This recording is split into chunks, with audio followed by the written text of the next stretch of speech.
Kyle here, and welcome back to my series where I show you guys how I built my own personal super ultimate setup from scratch. At this point, I've assembled the cabinets, I've painted them, and all that's left is for me to put together a couple of the last remaining pieces so that this looks exactly like the 3D model that I created months and months ago.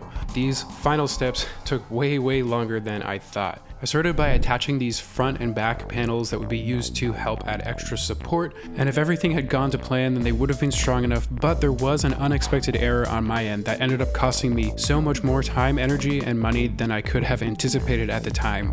When I was putting the CRT onto my cabinet, I actually dropped it and broke the CRT. No way. I had to go and buy a new one, and I was able to find one for fairly cheap, and it was the same model. It was about $20, but there was an awful ringing noise that it came with for the first 10 to 15 minutes every single time I turned it on, so I needed a replacement for my replacement CRT. I was able to find a Sony Trinitron, which is a well-known retro gaming CRT in the community, but it did cost me about $100, which is unfortunately pretty common in today's market. Not only that, but the Sony Trinitron is significantly heavier than the Samsung that I had before. Only because the screen size is slightly larger. The Samsung was 27 inches at 96 pounds, the Sony Trinitron was 32 inches at 163 pounds. That's nearly 70 pounds of additional weight that I now need to support in my cabinets, which I would do using 4 steel beams that would cost me another $100 and bring with them a whole collection of other challenges I would need to overcome. And to top it all off, it kind of defeats the purpose of building with a cheaper material like MDF in the first place, but I'm committed to having the CRT on here, so I may as well get to work. Well, the cabinets are out of the way. I'm also going to attach the shelving to the walls finally.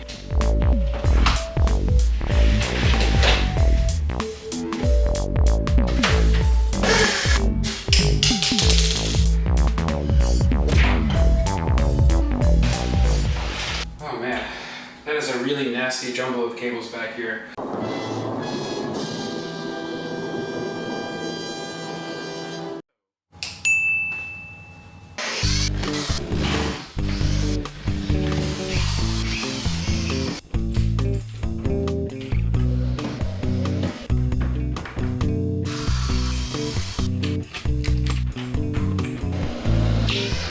Check it out right here. We've got a couple of super level shelves. The other side, just as good. Right in the middle. What is this, some kind of a joke? The bubble is out by at least a 64th of an inch. Where's your pride, you incompetent fool?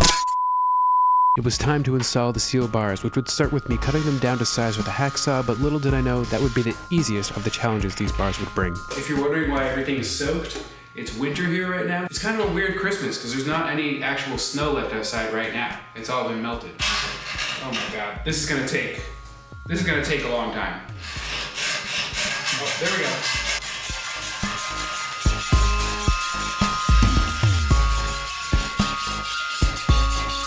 I can actually feel my tricep burning. Oh, usually I can't activate that muscle. It's right there. I'm so close.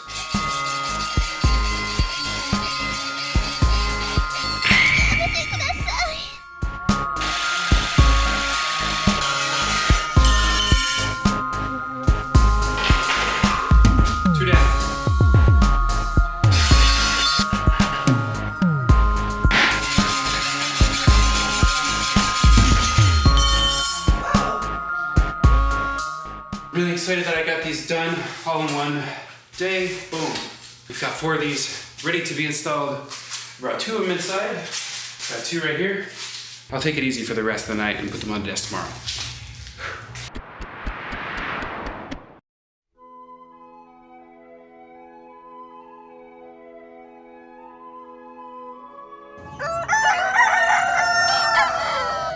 After I install this here, I also need to install these brackets on top still, and the holes don't line up with these holes on this longer steel bracket, so I have a drill bit that I can use to drill into metal. So I'll mark off where all the holes should be to line up with these on all 4 of these, and then I'll install the wall, hopefully in the next hour or so.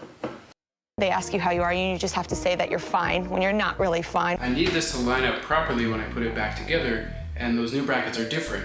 So I'm putting these back on to make sure the holes line up where they're supposed to, and then once this is in the position that it needs to be, I'm going to draw a line around the perimeter bottom that lines up with the edges on this here, and then I can put on the new brackets based on those lines. This is all basically just so that I can have a CRT. To say that you're fine when you're not really fine. Puts things in perspective.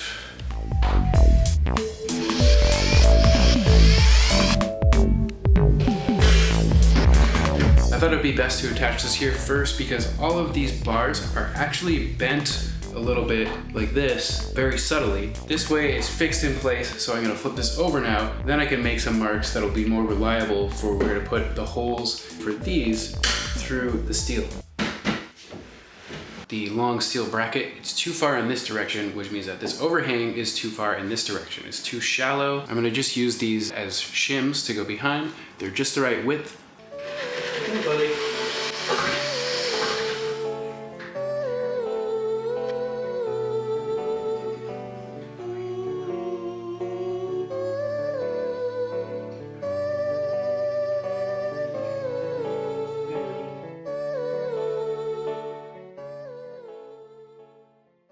I found this article on Google that mentions black oxide and cobalt steel. So I ordered some black oxide because it sounds cooler, but the cobalt steel is actually stronger, and the bits I've been using for all of the woodworking so far have been cobalt steel. I think I'm just gonna use the black oxide because I wanna see how long they last, and I also want these to last me a long time and be my main bits. The one that I did try to use before was this bit here, and it does say it's for metal, but I have a feeling these are meant just for aluminum. They did not get through that steel very much at all in the span of about 6 minutes straight of drilling, and the bit actually wore out a bit. Anyways, let's get back into this, and I will use the black oxide.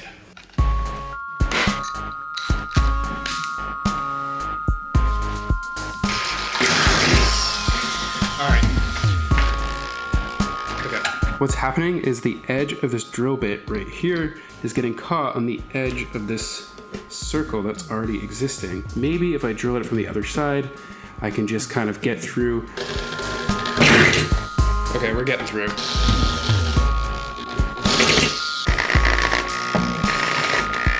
All right.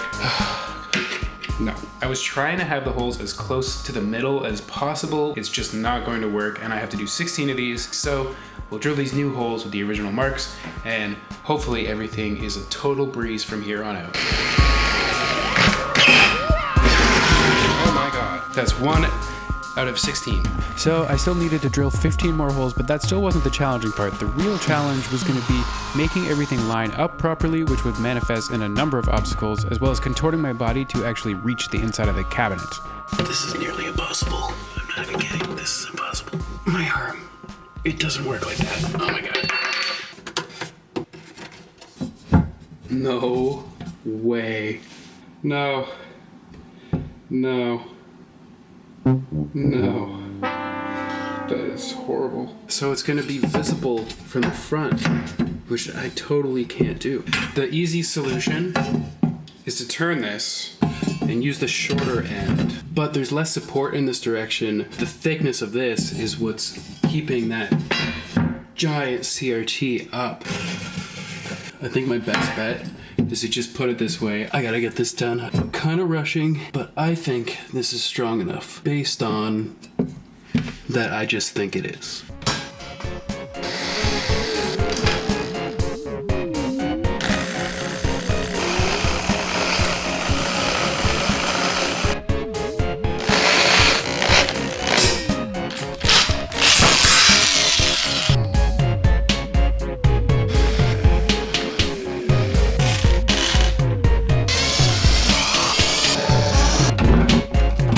Every single inch forward unlocks a new challenge when attaching these steel brackets. The bracket is actually not a 90-degree angle, it's more like this. The pressure from that broke the bond, ripped the wood off, and now is causing this slant that's leaving this gap on the top, so when everything gets put together, it's not going to line up flush, and it's gonna bug me. Alex was saying if I take a shim of some kind and put it in between the metal and the wood, then I should be able to create a gap here that will straighten this thing out.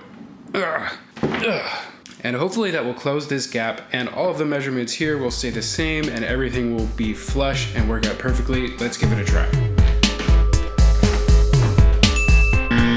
Are you kidding me? You left a gap on the top that's completely intolerable.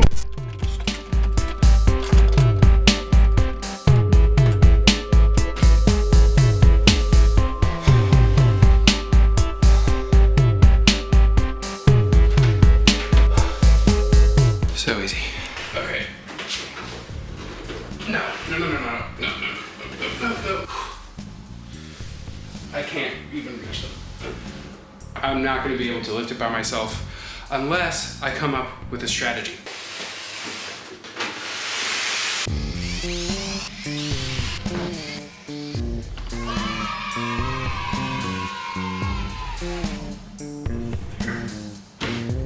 Oh my god. I don't think anything is not frustrating anymore. The wrong freaking bit. Oh, I almost did it without the washers. Wrong bit, didn't use washers. What the hell am I doing?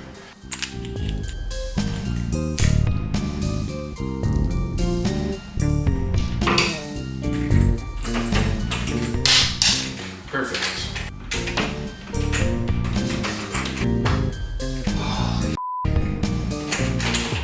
Oh my god, that's so much better.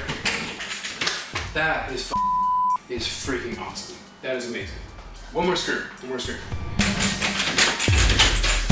Last. Final screw. Oh my god. Yes. Frick. But I'm gonna put the surface on.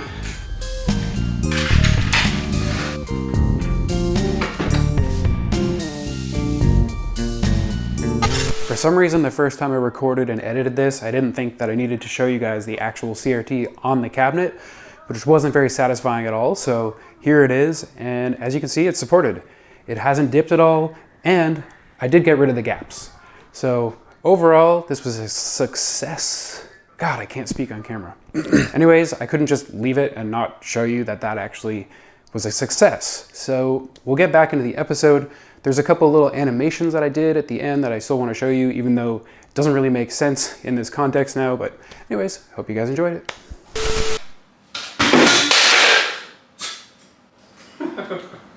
I think this is a good spot to end this episode. Got a ton done. Having those shelves up is amazing. Looks so good. Really, really excited to finish this up. I'm gonna get that steel on next time in the middle, and then I'm gonna be able to test the CRT, make sure it actually fits, and is supported on that side. But I think it's gonna work. I do think it's gonna work. Man. Anyways, that's it. Thank you guys for watching. I'll talk to you in the next one.